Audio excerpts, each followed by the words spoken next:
ज्योति बिंदु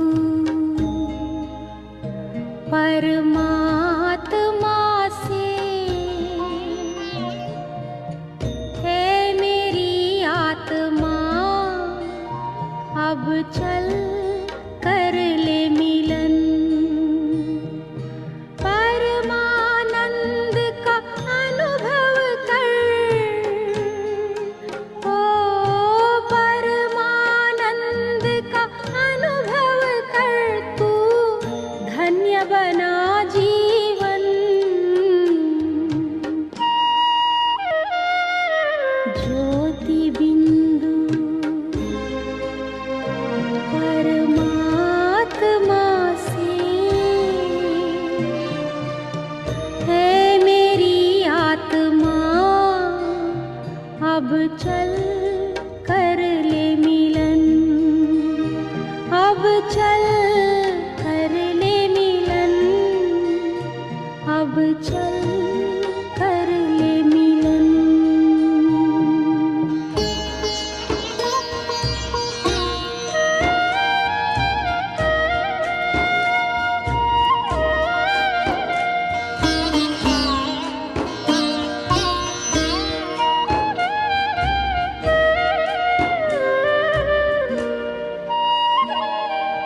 प्रभु की प्राप्ति का मूल मंत्र है संपूर्ण समर्पण।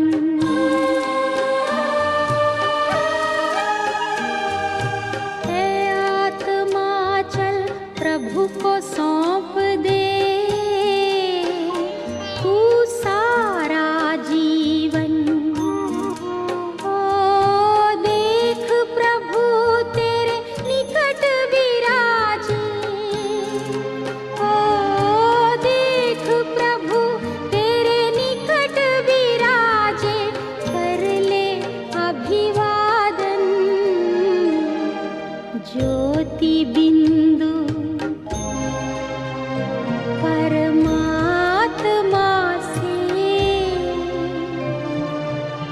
है मेरी आत्मा, अब चल कर ले मिलन। अब चल कर ले मिलन, अब चल कर ले मिलन।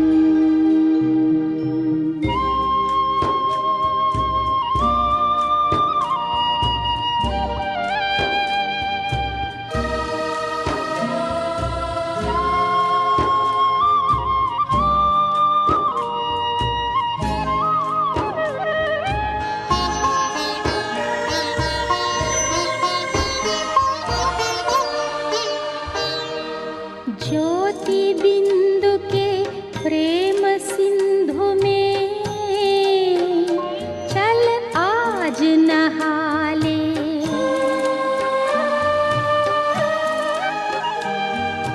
परम पिता का प्रेम पात्र बनकर तू शुभ वर पाले।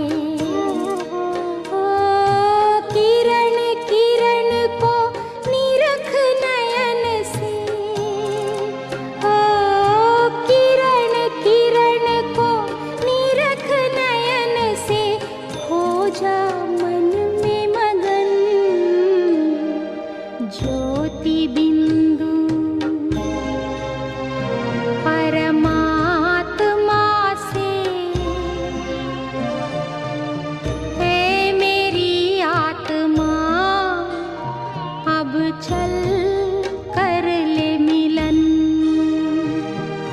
परमानंद का अनुभव कर तू, परमानंद का अनुभव कर तू, धन्य बना जीवन। ज्योति बिंदु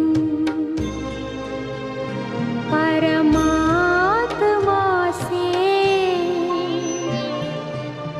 है मेरी आत्मा, अब चल कर ले मिलन। अब चल कर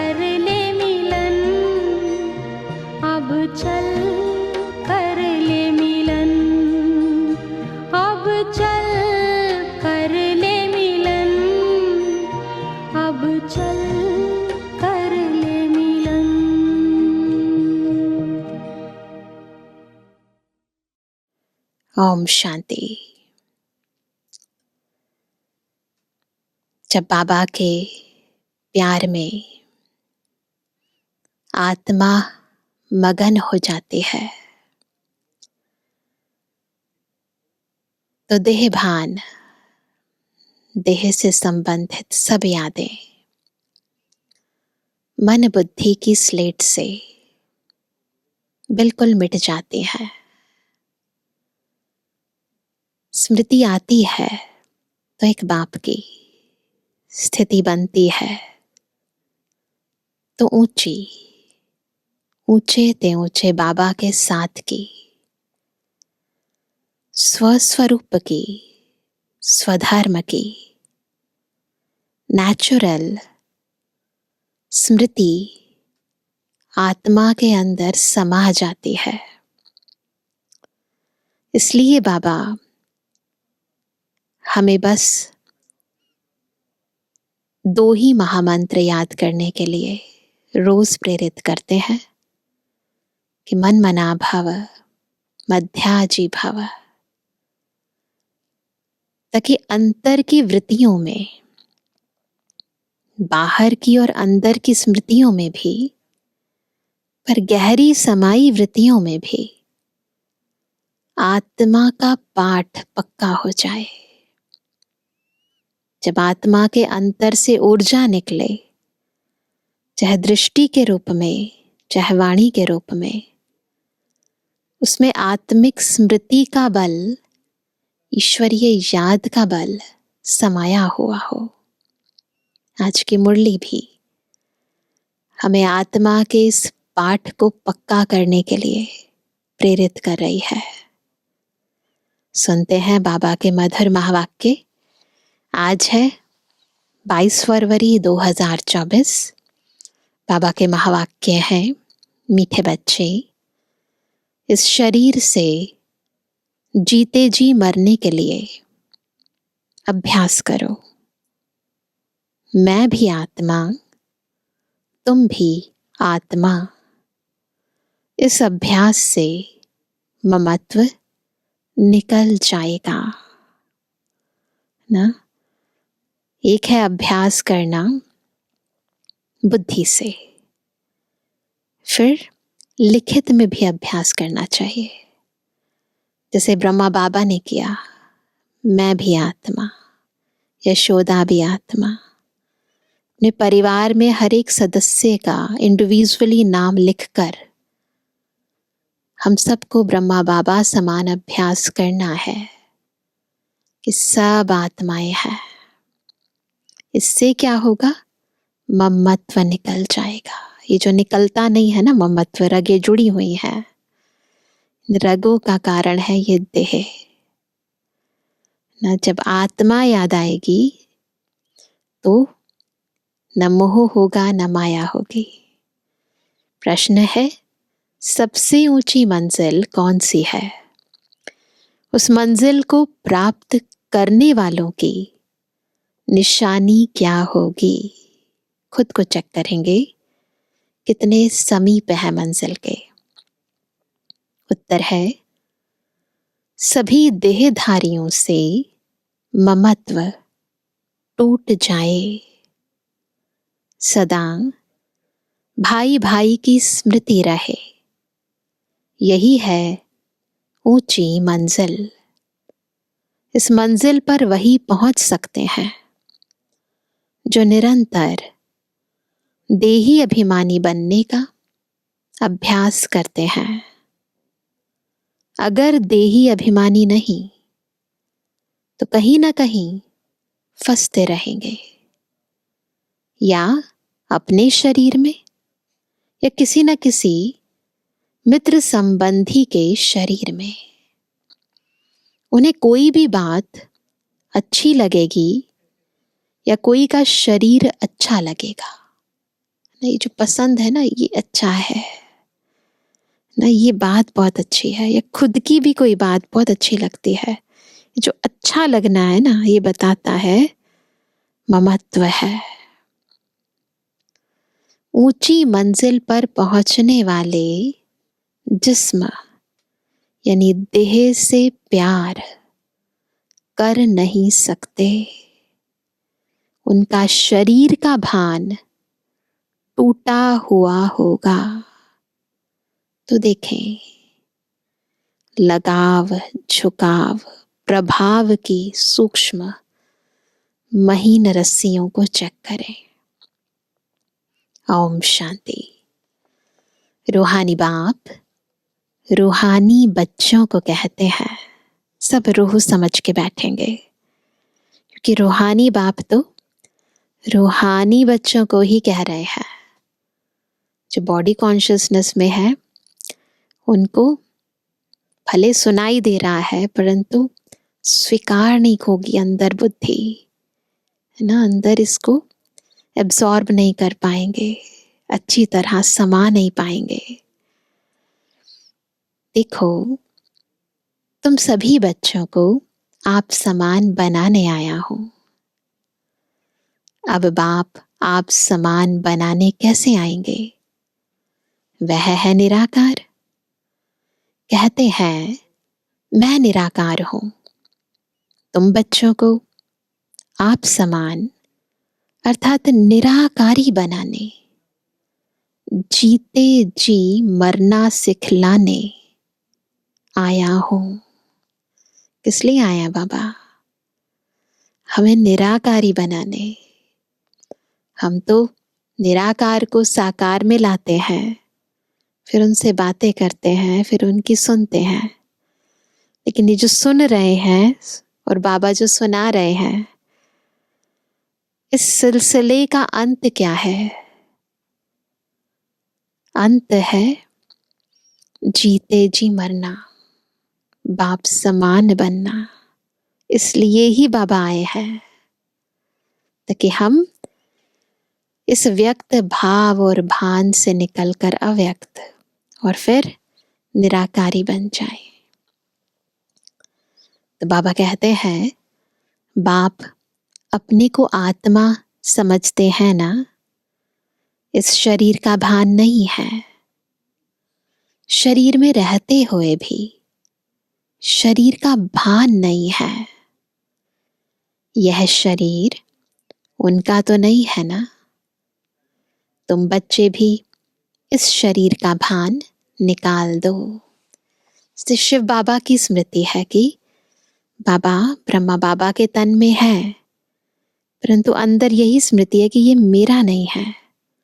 वैसे मैं आत्मा भी इस देह में हूं, पर ये स्थिति है अंदर की, ये स्मृति है अंदर, ये शरीर मेरा नहीं है, ये बाबा की अमानत है। कहते हैं ना, तन मन धन सब कुछ तेरा।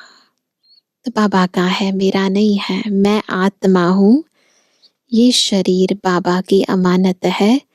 बाबा ने मुझे इसे यूज करने के लिए दिया है। तो ये भान निकाल दो। तुम आत्माओं को ही मेरे साथ चलना है, ये बॉडी नहीं जाएगी। यह शरीर जैसे मैंने लोन लिया है, वैसे आत्माएं भी लोन लेती हैं पार्ट बजाने लिए। तुम जन्म जन्मांतर शरीर लेते आए हो। अब जैसे मैं जीते जी इस शरीर में हूं, परंतु हूं तो न्यारा, अर्थात मरा हुआ।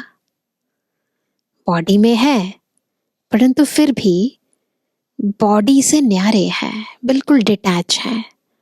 तो जब आत्मा और शरीर अलग हो जाते हैं तो कहते हैं मर गया। तो हम शरीर में हैं, परंतु शरीर में रहते अपने को बॉडी से डिटैच समझ रहे हैं। तो ये है जैसे जीते जी मरा हुआ।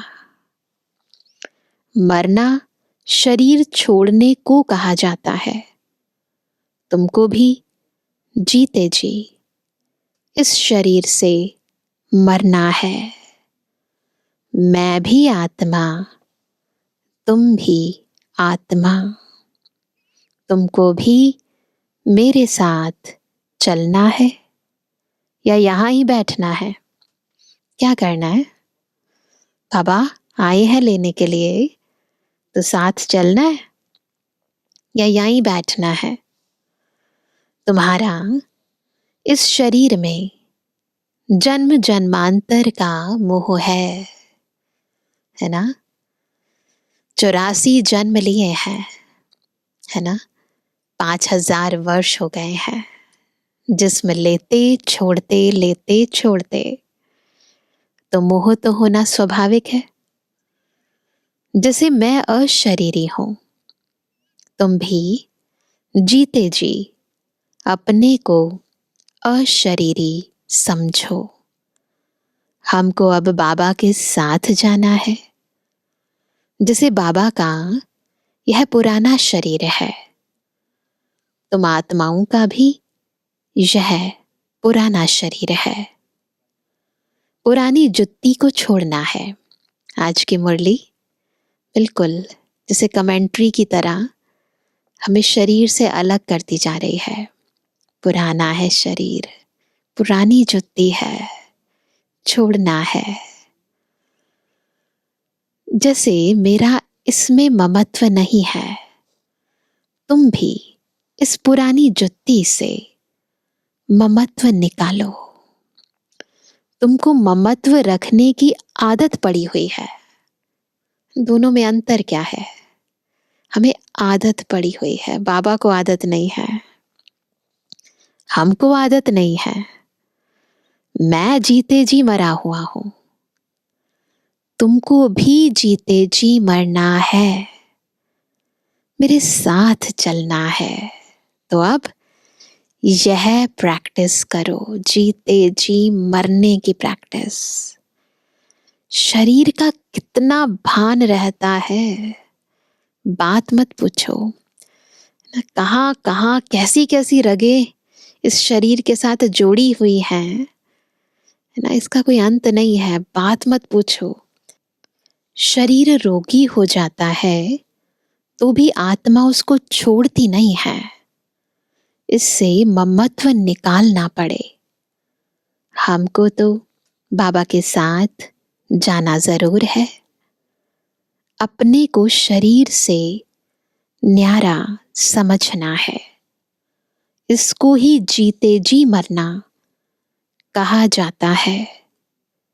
अपना घर ही याद रहता है। तुम जन्म जन्मांतर से इस शरीर में रहते आए हो। एक जन्म की बात नहीं है, जन्म जन्मांतर से हम इन पंच तत्वों के शरीर में रहते आए हैं। इसलिए तुमको मेहनत करनी पड़ती है, जीते जी मरना पड़ता है। प्रैक्टिस बहुत ज्यादा चाहिए, क्योंकि ये प्रैक्टिस काफी समय से हमने करी नहीं है।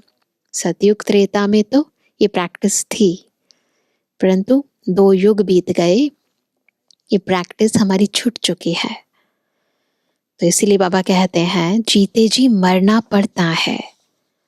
मैं तो इसमें आता ही टेम्परेरी हूं। तो मरकर चलने से, अर्थात अपने को आत्मा समझकर चलने से, कोई भी देहधारी में ममत्व नहीं रहेगा। यही विधि है ममत्व तोड़ने की। अक्सर करके किसी ना किसी का किसी में मोह हो जाता है ना। ये तो इंसान का स्वभाव ही रहा है। जहां रहता है वहीं मोह की रगें बिखेर लेता है। बस उनको देखने बगैर रह नहीं सकते। इतनी अटैचमेंट हो जाती है कि रह रह के याद सताती है। यह देहधारी की याद एकदम उड़ा देनी चाहिए, क्योंकि बहुत बड़ी मंजिल है। खाते पीते जैसे कि इस शरीर में हूं ही नहीं, खा रहा हूं जैसे गाड़ी में पेट्रोल डल रहा है, परंतु जैसे बॉडी में हूं ही नहीं। यह अवस्था पक्की करनी है, तब 8 रत्नों की माला में आ सकते हैं ना। तो ये बहुत ही महीन अभ्यास है। मेहनत बगैर थोड़े ही ऊंच पद मिल सकता है। जीते जी देखते हुए समझें कि मैं तो वहां का रहने वाला हूं। जैसे बाबा इसमें टेम्परेरी बैठा है, ऐसे अब हमको भी घर जाना है। जैसे बाबा का ममत्व नहीं है, वैसे हमको भी इसमें ममत्व नहीं रखना है। तो बाबा खुद आकर, साकार में आकर, साकार में रहते निराकारी कैसे बनना है, व्यक्त में रहते डिटैच कैसे होना है, अव्यक्त कैसे होना है, करके दिखाते हैं। बाप को तो इस शरीर में बैठना पड़ता है तुम बच्चों को समझाने लिए, क्योंकि हम बाबा की भाषा नहीं समझ पाते है ना, इशारों की भाषा नहीं समझ पाते, मौन की भाषा नहीं समझ पाते। तो बाबा हमें वो दोनों भाषाएं सिखाने के लिए इस आवाज की दुनिया में हमारी भाषा में आकर हमें समझाते हैं। तुमको अब वापस चलना है, इसलिए कोई देहधारी में ममत्व ना रहे। यह फलानी बहुत अच्छी है, मीठी है, आत्मा की बुद्धि जाती है ना। बाप कहते हैं शरीर को नहीं, आत्मा को देखना है। शरीर को देखने से तुम फंस मरेंगे। बड़ी मंजिल है, तुम्हारा भी जन्म जन्मांतर का पुराना ममत्व है, बाबा का ममत्व नहीं है। तब तो तुम बच्चों को सिखलाने आया हूं ना, बाबा का ममत्व नहीं है इसलिए सिखला सकते हैं ना। तो जिनको ऑलरेडी ममत्व है वो नहीं सिखला सकते। जो खुद डिटैच है, इस किचड़े से बाहर है, तो आत्मा को देह भान और देह अभिमान के इस दलदल से निकाल सकता है, निकालने की विधि बता सकता है। जो खुद ही फंसे हैं वो कैसे निकालेंगे। बाप खुद कहते हैं मैं तो इस शरीर में नहीं फंसता हूं, तुम फंसे हुए हो। मैं तुमको छुड़ाने आया हूं। तुम्हारे 84 जन्म पूरे हुए, अब शरीर से भान निकालो।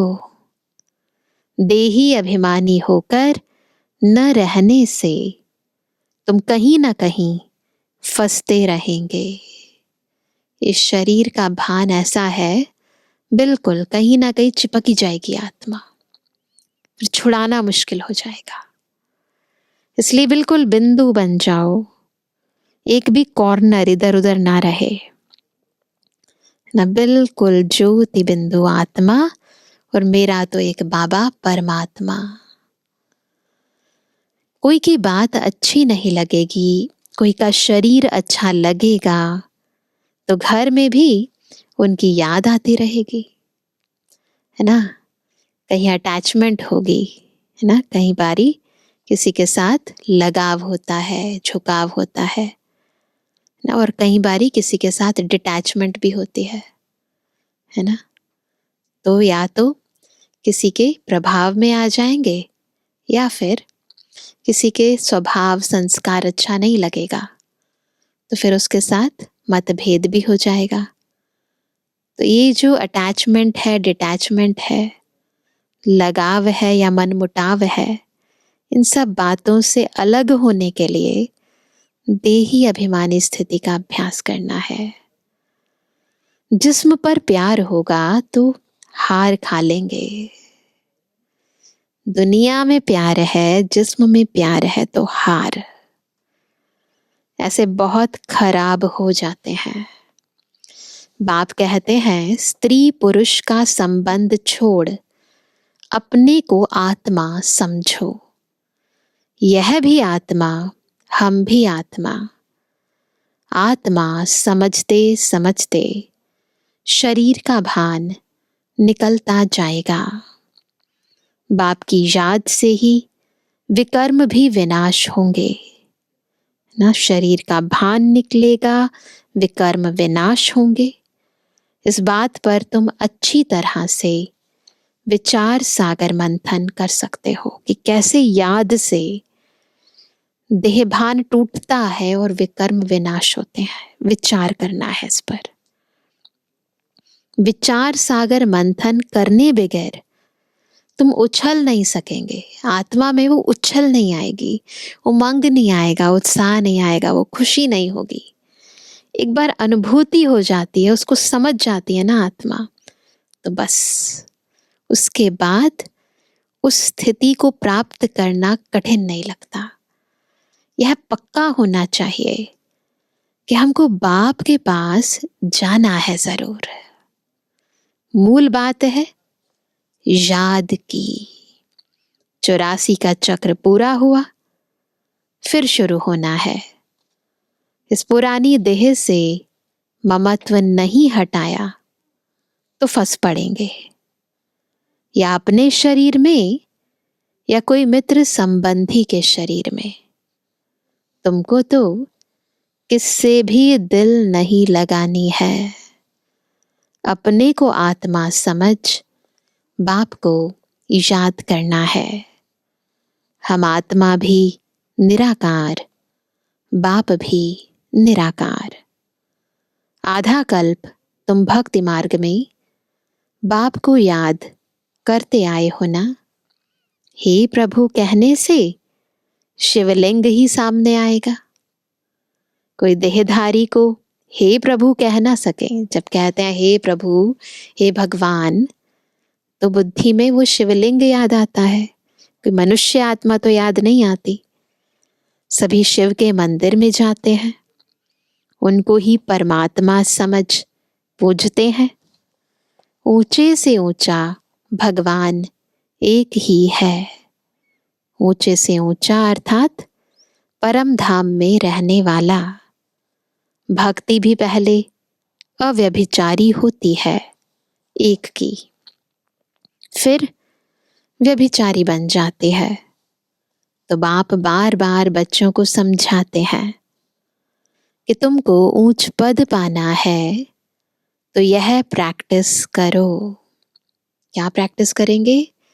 देह भान को छोड़ने की, जीते जी मरने की। देह का भान छोड़ो। सन्यासी भी विकारों को छोड़ते हैं ना। आगे तो सतु प्रधान थे, पहले द्वापर के आदि के सन्यासी सतु प्रधान थे। अभी तो वह भी तमु प्रधान बन पड़े हैं। सतु प्रधान आत्मा कशिश करती है, अपवित्र आत्माओं को खींचती है। क्योंकि आत्मा पवित्र है, भल पुनर्जन्म में आते हैं तो भी पवित्र होने के कारण खींचते हैं। कितने उन्हों के फॉलोअर्स बनते हैं। जितनी पवित्रता की जास्ती ताकत, उतने ज्यादा फॉलोअर्स। फॉलोअर्स बनने का आधार क्या है? प्योरिटी। यह बाप तो है ही एवर प्योर और है भी गुप्त। डबल है ना। ताकत सारी उनकी है ना। एक शरीर है पर आत्माएं दो, परंतु पावर सारी शिव बाबा की। इनकी यानी ब्रह्मा की नहीं। शुरू में भी तुमको उसने कशिश की। यज्ञ के स्थापना की आदि में जो आत्माएं खिंच खिंच कर आई, उसका आधार था शिव बाबा की शक्ति। इस ब्रह्मा ने नहीं, क्योंकि वह तो एवर प्योर है। तुम कोई इनके पिछाड़ी नहीं भागे। यह कहते हैं मैं तो सबसे जास्ती पूरे 84 जन्म प्रवृत्ति मार्ग में रहा। ब्रह्मा बाबा कहते हैं कि मैं तो पूरे 84 जन्म प्रवृत्ति मार्ग में रहा। यह तो तुमको खींच ना सके। बाप कहते हैं, शिव बाबा कहते हैं, मैंने तुमको खींचा। भल सन्यासी पवित्र रहते हैं, परंतु मेरे जैसा पवित्र तो कोई भी होगा नहीं। वह तो सब भक्ति मार्ग के शास्त्र आदि सुनाते हैं, मैं आकर तुमको सब वेदों शास्त्रों का सार सुनाता हूं। चित्र में भी दिखाया है, विष्णु की नाभि से ब्रह्मा निकला, फिर ब्रह्मा के हाथ में शास्त्र दिखाए हैं। अब विष्णु तो ब्रह्मा द्वारा शास्त्रों का सार सुनाते नहीं है, वो तो विष्णु को भी भगवान समझ लेते हैं। बाप समझाते हैं, मैं इन ब्रह्मा द्वारा सुनाता हूं, मैं विष्णु द्वारा थोड़े ही समझाता हूं। कहाँ ब्रह्मा कहाँ विष्णु, ब्रह्मा सो विष्णु बनते हैं, फिर 84 जन्म के बाद यह संगम होगा। यह तो नई बातें हैं ना, कितनी वंडरफुल बातें हैं समझाने की। ब्रह्मा सो विष्णु, विष्णु सो ब्रह्मा कैसे बनते हैं, ये बातें, ये राज अब बाबा आकर हमें समझाते हैं। अब तो बाप कहते हैं, बच्चे जीते जी मरना है, तुम शरीर में जीते हो ना, समझते हो हम आत्मा है, हम बाबा के साथ चले जाएंगे। यह शरीर आदि कुछ भी ले नहीं जाना है। अब बाबा आया है, कुछ तो नई दुनिया में ट्रांसफर कर दे। मनुष्य दान पुण्य आदि करते हैं दूसरे जन्म में पाने के लिए, ऐसे करते हैं ना भगवान को, उन करते तो दुनिया वालों को है ना, कोई धर्मशाला बना देते हैं या गरीबों को दान करते हैं, कोई पुण्य का काम करते हैं, परंतु करते हैं ईश्वर अर्थ, फिर उसका अगले जन्म में प्राप्त कर लेते हैं। परंतु अब जब खुद भगवान, ईश्वर अर्थ नहीं, डायरेक्ट भगवान आए हैं, तो फिर हमें भी ये तन मन धन डायरेक्ट दान दे देना है ना, तभी तो ग्रहण छूटेगा। तो तुमको भी नई दुनिया में मिलना है। यह भी करेंगे वही जिन्होंने कल्प पहले किया होगा। कम जास्ती कुछ भी होगा नहीं, as it is drama repeat होता है। तुम साक्षी होकर देखते रहेंगे, कुछ कहने की भी दरकार नहीं रहती। क्यों करते हो, इतना करो, इतना क्यों नहीं करो। बाबा सारा ज्ञान समझा रहे हैं, बस फिर किसी को कहने की जरूरत नहीं है। जब पता है कि जो करेंगे वो हम ही पाएंगे, किसी को नहीं दे रहे हैं, अपने लिए जमा कर रहे हैं, जब ये ज्ञान है तो फिर अपने आप ही आत्माएं करेंगी, अपना सफल करेंगी, ज्यादा कुछ कहने की बात ही नहीं होती है। फिर भी बाप समझाते हैं, जो कुछ करते हैं तो उसका भी अहंकार नहीं आना चाहिए। हम आत्मा यह शरीर छोड़कर जाएंगे, वहां नई दुनिया में जाकर नया शरीर लेंगे। गाया भी जाता है, राम गयो रावण गयो जाके बहु परिवार, सब चले गए। रावण का परिवार कितना बड़ा है ना, कितना बड़ा है, कितनी बड़ी दुनिया है, कितनी पॉपुलेशन है। तुम तो मुट्ठी भर हो, उसके कंपैरिजन में हम बाबा के बच्चे मुट्ठी भर हैं। यह सारा रावण संप्रदाय है। तुम्हारा राम संप्रदाय कितना थोड़ा होगा। सतयुग आदि की पॉपुलेशन कितनी, 9 लाख। तुम धरती के सितारे हो ना। क्या है हम? धरती के सितारे हैं। माँ बाप और तुम बच्चे, ज्ञान सूर्य, ज्ञान चंद्रमा, और हम लकी सितारे। तो बाप बार बार बच्चों को समझाते हैं कि मर्जीवा बनने की कोशिश करो। अगर किसको देखकर बुद्धि में आता है यह बहुत अच्छी है, बहुत मीठा समझाती है, यह भी माया का वार होता है ना। प्रभावित हो जाते हैं ना, माया ललचा देती है, उनकी तकदीर में नहीं है तो माया सामने आ जाती है। कितना भी समझाओ तो गुस्सा लगेगा, अपने आप को खुद ही प्रोटेक्ट करते रहेंगे, अपनी वकालत करते रहेंगे, नहीं नहीं ऐसी बात नहीं है, गुस्सा आएगा। यह नहीं समझते हैं कि यह देह अभिमान ही काम करा रहा है। अगर ज्यादा समझाते हैं तो टूट पड़ते हैं, इसलिए प्यार से चलाना पड़ता है। किससे दिल लग जाता है तो बात मत पूछो, क्या होता है फिर पागल हो जाते हैं। माया एकदम बेसमझ बना देती है। इसलिए बाप कहते हैं कभी कोई के नाम रूप में नहीं फंसना। मैं आत्मा हूं और एक बाप जो विदेही है उनसे ही प्यार रखना है। यही मेहनत है, यही मेहनत है। कोई भी देह में ममत्व ना हो। ऐसे नहीं घर में बैठे भी वह ज्ञान देने वाली याद आती रहे, बड़ी मीठी है, बहुत अच्छा समझाती है।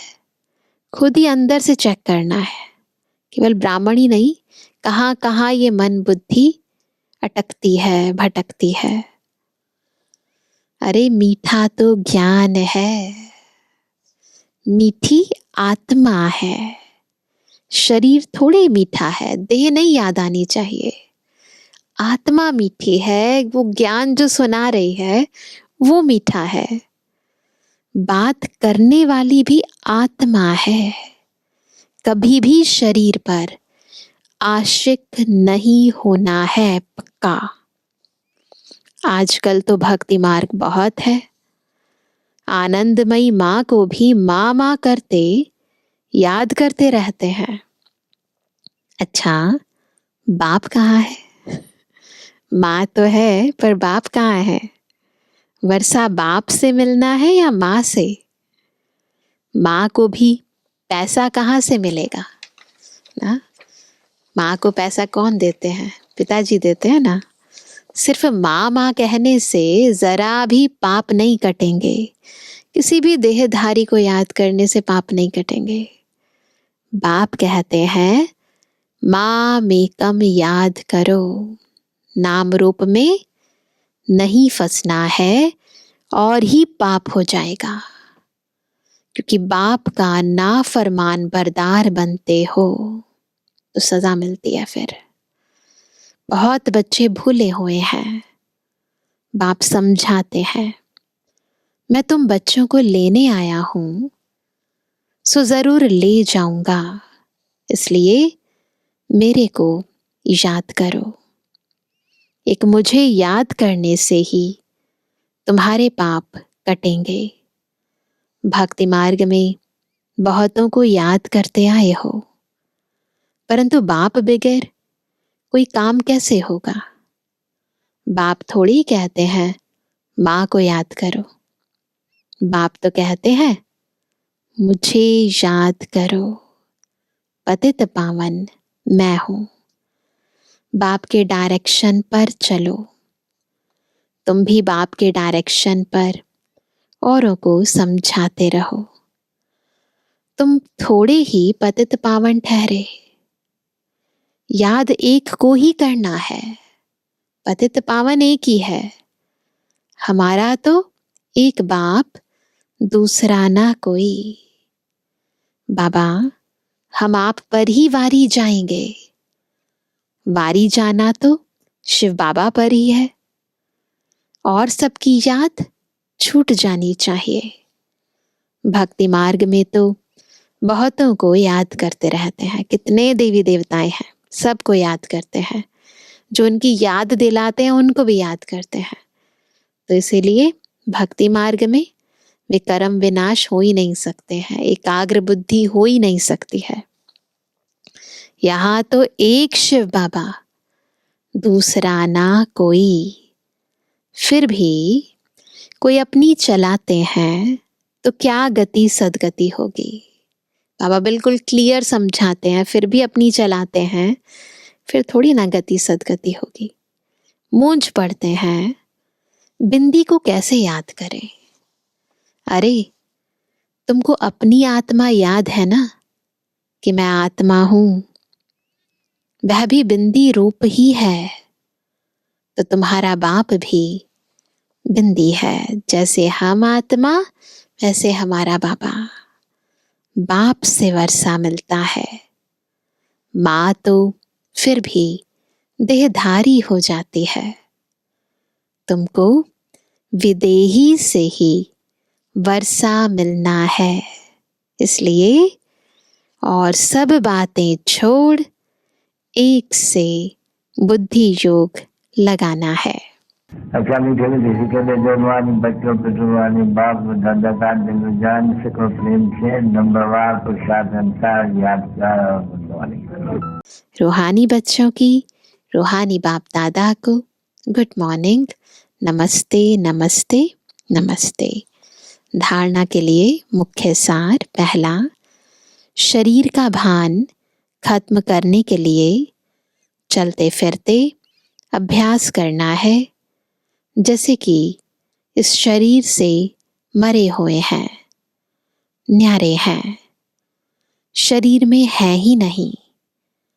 बिगर शरीर आत्मा को देखो। दूसरा, कभी भी किसी के शरीर पर तुम्हें आशिक नहीं होना है। एक विदेही बाप से ही प्यार रखना है। एक से ही बुद्धि योग लगाना है।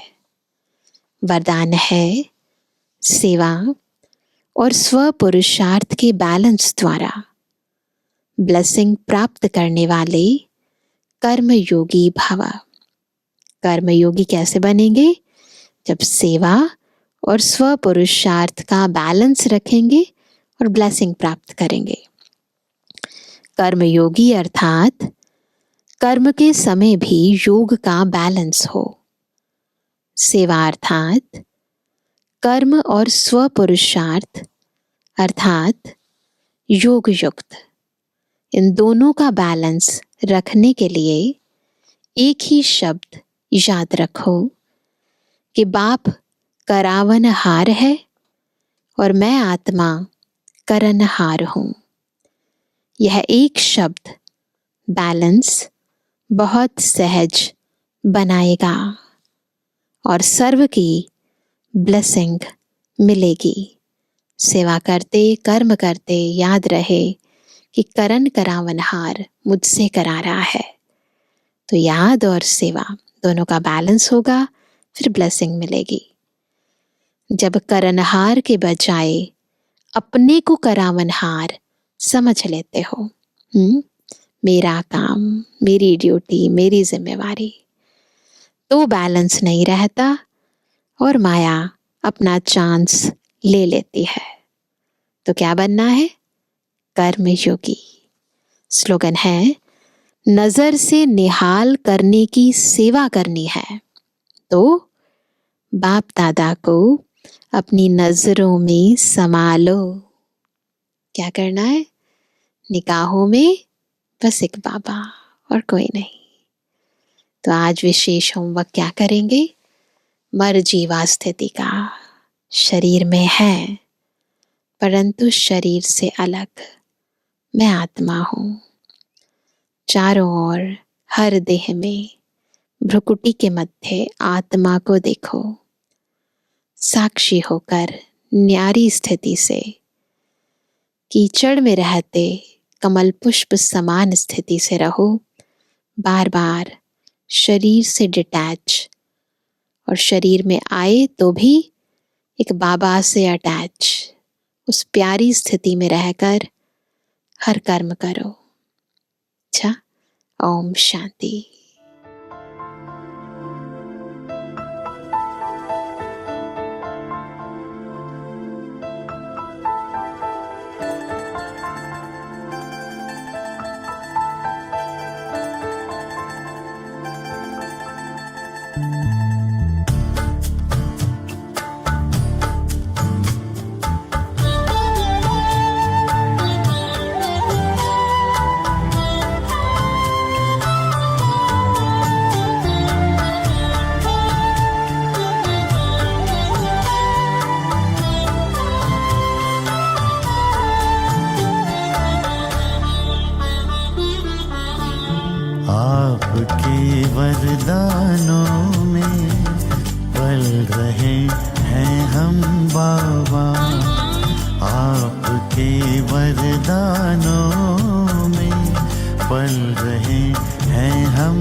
हाथ देकर हाथ में चल रहे हैं हम बाबा, आपके वरदानों में पल रहे हैं हम बाबा, आपके वरदानों में पल रहे हैं हम बाबा।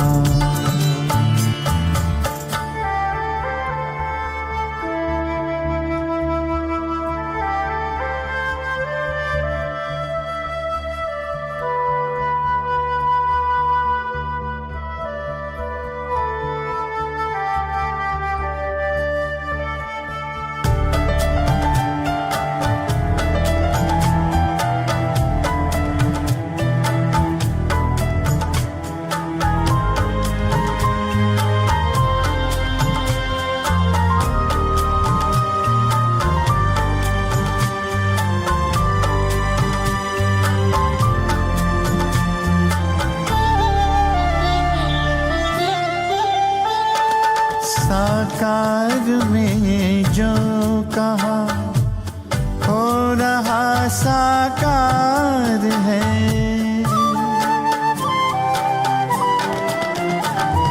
साकार में जो कहा हो रहा साकार है, मुस्कुराता आपके सपनों का संसार है, दीप बन आशाओं के जल रहे हैं हम बाबा, दीप बन आशाओं के जल रहे हैं हम बाबा, हाथ देकर हाथ में चल रहे हैं हम बाबा, आपके वरदानों में पल रहे हैं हम बाबा, आपके वरदानों में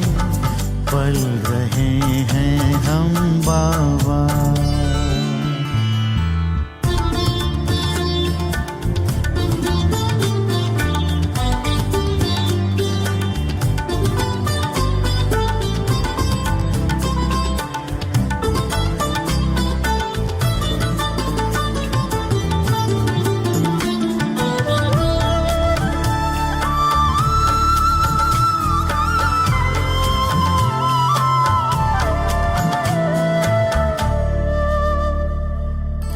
दृष्टि देकर आपने सारी सृष्टि दी बदल,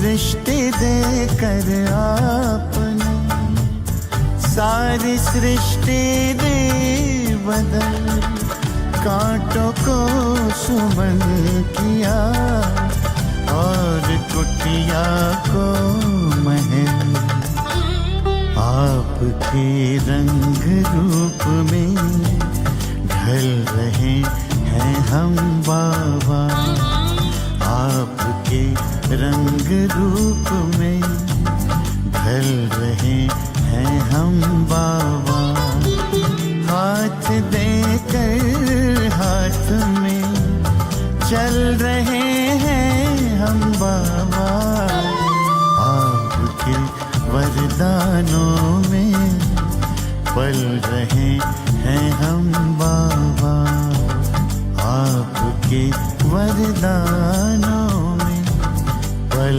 रहे हैं हम बाबा।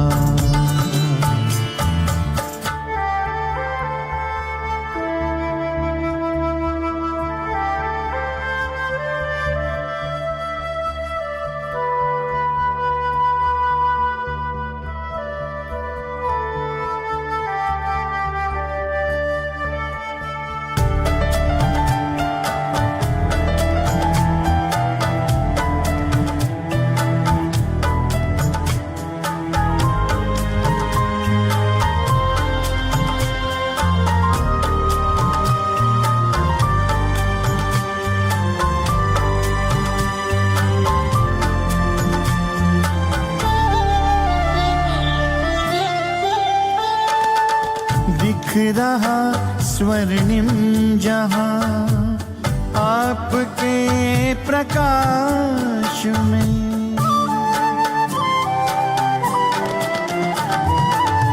दिख रहा स्वर्णिम जहां आपके प्रकाश में।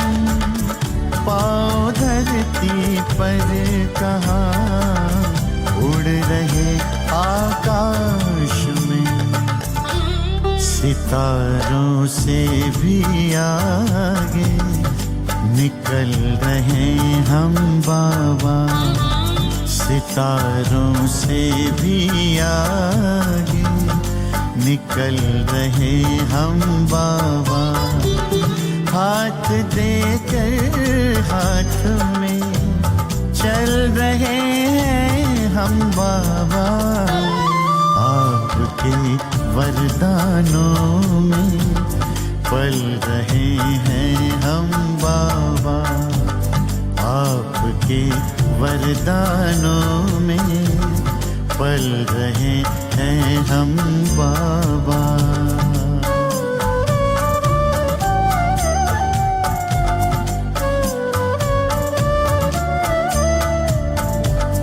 पल रहे हैं हम बाबा।